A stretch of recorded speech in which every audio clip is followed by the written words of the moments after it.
Bismillahirrahmanirrahim. Assalamualaikum warahmatullahi wabarakatuh. Waalaikumsalam warahmatullahi wabarakatuh. Sahabat beriman, kita jumpa lagi di Ustadz Danu Official Channel bersama saya Tung. Alhamdulillah kali ini kita akan membahas beberapa masalah-masalah tentang penyakit. Tapi sebelumnya saya ucapkan banyak terima kasih kepada sahabat-sahabat beriman yang sudah memberikan komen-komen di konten kami, terutama mendoakan guru kita Al Ustadz Danu. Mudah-mudahan kita semua mendapatkan hidayah dari Allah ya. Terima kasih banyak telah mendoakan kami. Baik sahabat beriman semua telah hadir di sini bersama saya Pak Ustadz Danu. Assalamualaikum Pak Ustadz. Waalaikumsalam warahmatullahi wabarakatuh. Sehat selalu Pak Ustadz. Alhamdulillahirrahmanirrahim. Baik Pak Ustadz, kali ini kita akan membahas beberapa pertanyaan dari dari netizen ini mengenai penyakit Pak Ustadz yang berhubungan dengan akhlak. Yang pertama itu ada yang bertanya mengenai sakit mah yang berhubungan dengan rasa nyeri di ulu hati gitu Pak Ustadz. Nah, dia punya sakit mah, nyeri di ulu hati, dan kadang-kadang kalau sudah kumat itu dia mau muntah dan sampai ke kepala, cenut-cenut, muntah hanya keluar semacam lendir aja begitu Pak Ustadz, dan itu berlangsung beberapa jam gitu. Itu pertanyaan dari netizen yang ada di Bali, kayaknya ini ada di Bali. Monggo Pak Ustadz, bagaimana penjelasannya menurut akhlak, bagaimana? Ya, alhamdulillah, terima kasih Tung. Assalamualaikum warahmatullahi wabarakatuh. Waalaikumsalam warahmatullahi. Jadi pertanyaan bagus sekali. Pertanyaan ini biasanya muncul dari saudara-saudara kita yang selalu kalau sakit di perut, dan itu sudah bertahun-tahun, analisa dari teman-teman dokter hanya asam lambung.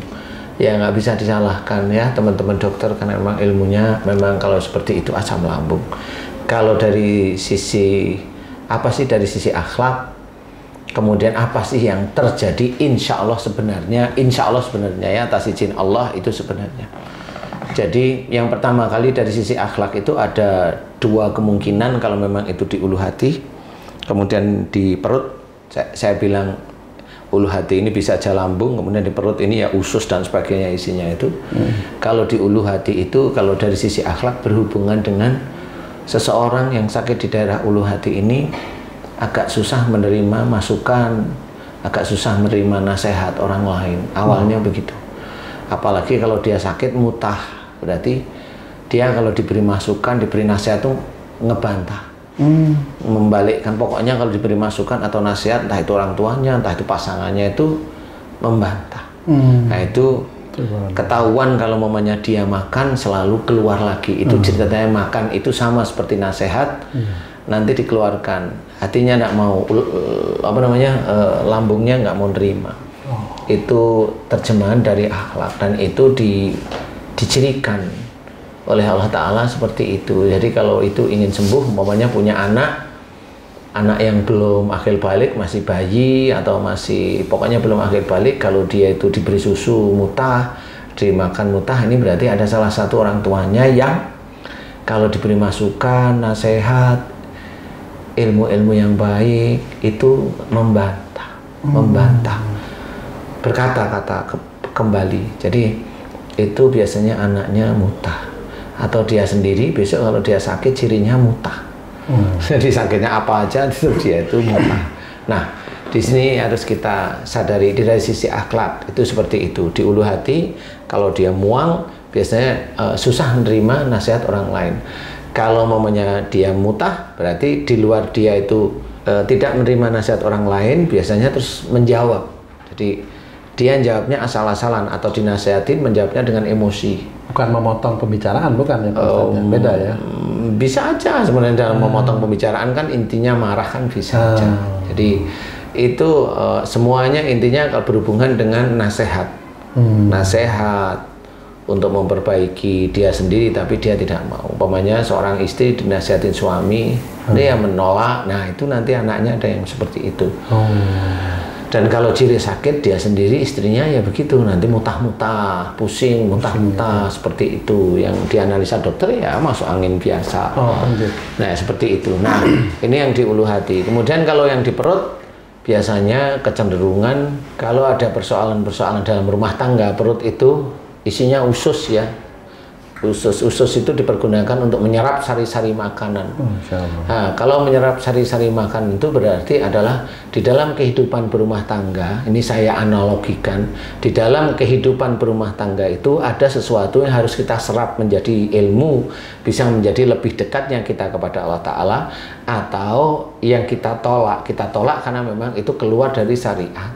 Ya, contoh umpamanya kita punya istri, omongannya itu tidak kurang baik atau senangannya ngerasanin orang atau ini, nah itu kita tolak dengan cara tolak, bukan dimarahin tapi hentikan bicaramu, mah, yang, bu, dek dan sebagainya, hentikan, kamu nggak boleh ngomong seperti itu, menolak namanya.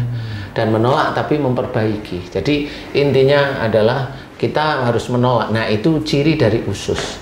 Tetapi ciri dari usus itu menyerap, mana yang manfaat diserap, dijadikan energi, nantinya dijadikan ya ada mineral, ada macam-macam itu. Kemudian kalau yang tidak manfaat dikeluarkan melalui feces ya, apa namanya itu, kotoran ya, feces. Jadi itu sama di perut. Jadi kalau ada seseorang sakit di daerah perut, insya Allah berhubungan dengan emosional di dalam mensikapi kehidupan berumah tangga, ini khususnya yang sudah berumah tangga. Tapi kalau orang ini belum berumah tangga, dia itu perutnya sakit, berarti dia hobinya kalau ada persoalan di dalam rumah tangga, entah itu dengan ibu, entah itu dengan ayahnya, dia selalu emosional.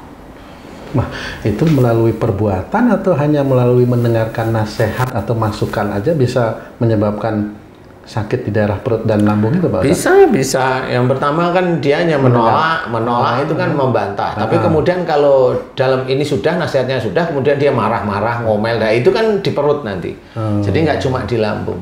Nah di sini kalau dia ngomel, kemudian jengkel seharian, nggak mau ngomong sama orang tuanya, nah ini kan sudah di perut, bukan di lambung intinya. Sudah di perut, jadi tidak bisa mencerna bahwa kalau dia sebagai seorang anak harus mendengarkan pembicaraan, omongan, nasihat orang tua, dia nggak bisa. Jadi menyerap itu nggak bisa, sehingga itu insya Allah nanti sakitnya rata-rata di perut. Di perut rata-rata. Apapun dari itu Pak Ustadz ya? Apapun nasihatnya ya Pak? Apapun nasihatnya sebenarnya. Kalaupun umpamanya seorang tua kita itu memberikan nasihat salah, ya nggak usah dilawan, diemin aja dulu, diemin dulu, kemudian kita yang istighfar, jangan sampai emosi, kemudian kita muji Allah dengan bertasbih, biarin aja orang tua seperti itu. Nanti suatu ketika orang tua nanti biasanya kalau dia orang tua baik, dia akan tanya, saya tadi salah nggak saya ngomong, nah itu baru diperbaiki. Jadi ada orang tua yang seperti itu, kalau udah umpamanya anaknya itu diem, nunduk, itu kan kelihatan bahwa anaknya itu tidak menerima tetapi tidak juga melawan.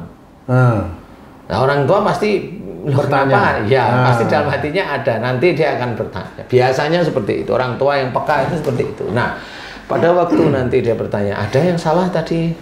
Ya maaf ya Pak, maaf ya Mah, baru diceritain tadi Papa ngomong begini atau tadi Mama ngomong seperti ini. Mohon maaf tadi ngomongnya keliru, di hadapan Allah salah, maaf ya. Saya terpaksa memberikan nasihat gitu. Nah itu kan orang tua seneng namanya. Nah inilah masuk ke dalam ku anfusakum wa ahlikum naro. Jadi kita harus pahami bahwa di sekitar kita banyak sekali hal yang kita kerjakan bisa. Ini dari sisi akhlak. Nah kalau dari sisi tidak akhlak, wah ini banyak sekali yang masuk itu. Jadi kalau di ulu hati, bisa aja dia dulunya sering ke orang pinter minum air putih. Itu yang di luar akhlak. Itu di luar akhlak ya, minum air putih. Atau dia baca-baca amalan yang memang tidak ada tuntunan. Sebenarnya tidak ada tuntunan, dia baca. Nah biasanya kalau mamanya mengganjal, biasanya mamanya di sini ada para guys nih, para teman-teman beriman nih. Saya memang dulu waktu saya belajar ngamal-ngamalin langsung nek. Nah mamanya langsung nek. Nah ini coba diingat. Dulu sebelum ngamal-ngamalin, dia sering ke orang pinter minum air putih, enggak? Seperti itu. Kalau dia betul nemuin, nah berarti yang dari orang putih, yang dari orang pintar itu dengan amalannya dia bentrok. Nah ini orang nggak pernah tahu, bentrok. Atau dia nggak pernah ke orang pinter, tetapi orang tuanya nggak taunya dulu kakeknya atau buyutnya orang pinter, jadi ilmunya ada di darah ulu hati. Nah itu bisa aja bentrok dengan amalan dia. Seperti itu kalau di ulu hati. Di luar namanya dia sebenarnya bukan tipikal orang yang gampang emosional kalau diberi nasihat loh ya, ini beda loh ya. Berarti ada unsur yang seperti itu. Kemudian kalau di perut macam-macam, hampir sama. Relatif antara ilmu dari orang pintar itu sudah dari sejak kecil, kemudian dari dia ngamal-ngamalin sesuatu untuk membaca memang niatnya bukan karena Allah Ta'ala, itu pasti nanti akan masuk. Jin itu akan masuk kepada apapun yang dilakukan oleh manusia yang niatnya bukan lillahi ta'ala. Jin itu insya Allah masuk siapapun orangnya, orang Indonesia kayak, orang Cina kayak, orang Amerika kayak, orang Eropa kayak, orang Arab pun sama.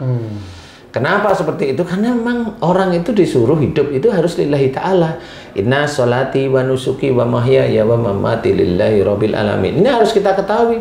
Sesungguhnya sholatku, ibadahku, hidupku dan matiku hanya untuk Allah Rabbul Alamin. Berarti harus sholat kita lillahi ta'ala, ibadah kita, baca Quran harus lillahi ta'ala, dalam kehidupan bersuami istri harus lillahi ta'ala. Kan semuanya harus lillahi ta'ala nih. Jangan sampai kita menggunakan itu untuk duniawi. Hanya itu aja. Kalau kita lihat seperti itu. Nah, kalau memang kita menggunakan untuk duniawi, ya kita harus sadari kalau besok itu banyak makhluk, ya jangan kaget. Nah, itu makhluk yang masuk ke dalam tubuh manusia itu, Pak Ustadz, itu apakah dia selalu masuk akan ke perut, ke usus, atau dia masuknya kemana sehingga kok itu juga ada unsur-unsur begitu yang menyebabkan sakit itu? Ya, ini kan di Indonesia emang kan banyak seperti itu. Makanya di luar ada sihir telur santet, makhluk itu ada masuk. Nah, kalau sihir kan ditanam ya dia. Sihir itu ditanam. Kenapa sihir itu ditanam di perut? Biasanya untuk tumbal. Kenapa tumbal itu rata-rata cewek? Karena kalau tumbal itu cewek, biasanya nanti berhubungan dengan anaknya dia yang nanti akan dikorbankan. Masya Allah. Jadi kalau tumbal laki-laki ada, tapi sangat jarang sekali. Rata-rata pasti cewek. Rata-rata pasti cewek. Nah, inilah yang harus kita ketahui. Nah, kalau sudah begitu, ya cari memang ahlinya siapa. Cari memang ahlinya siapa. Kalau memang udah bertahun-tahun nggak bisa, berbulan-bulan nggak bisa, di ini nggak bisa, ya sudah, memang rata-rata orang-orang tersebut memang nggak tahu isinya apa. Nah, ini yang harus kita ketahui, bahwa rata-rata tumbal itu di perut. Biasanya mendesak ke daerah ulu hati. Jadi ada sesuatu di perut, kemudian kalau ada orang itu bilang ada yang naik di ulu hati, nah berarti itu jelas bukan penyakit fisik, berarti ini penyakit yang non fisik. Berarti penyakit ini analisanya cuma satu, ini metafisik dan harus diselesaikan dengan orang yang ahli diizinkan oleh Allah Ta'ala. Begitu kurang lebih. Oke, terima kasih banyak Pak Ustadz. Tapi belum doanya ya, belum doanya itu. Belum. Jadi pengetahuan dulu. Pengetahuannya dulu. Pengetahuan dulu, guys.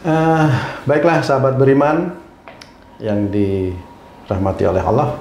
Demikian tadi penjelasan dari guru kita Pak Ustadz Danu mengenai sakit yang umum sekali ya, di lambung dan di ulu hati yang kadang-kadang sering perih itu. Simak terus acara kita ini ya, sahabat beriman. Mudah-mudahan ini bisa menjadi wawasan kita, membuat kita menjadi sehat dan meningkatkan keimanan dan ketakwaan kita kepada Allah Subhanahu wa Ta'ala. Amin. Kita jumpa lagi di sesi yang lebih menantang lagi. Ini ada beberapa pertanyaan yang sebentar kita akan bahas. Kita tetap tunggu kritik dan saran ya dari sahabat beriman semua dimanapun berada. Sangat penting itu supaya kita bisa meningkatkan lagi acara-acara di konten kita ini. Assalamualaikum warahmatullahi wabarakatuh. Waalaikumsalam warahmatullahi wabarakatuh.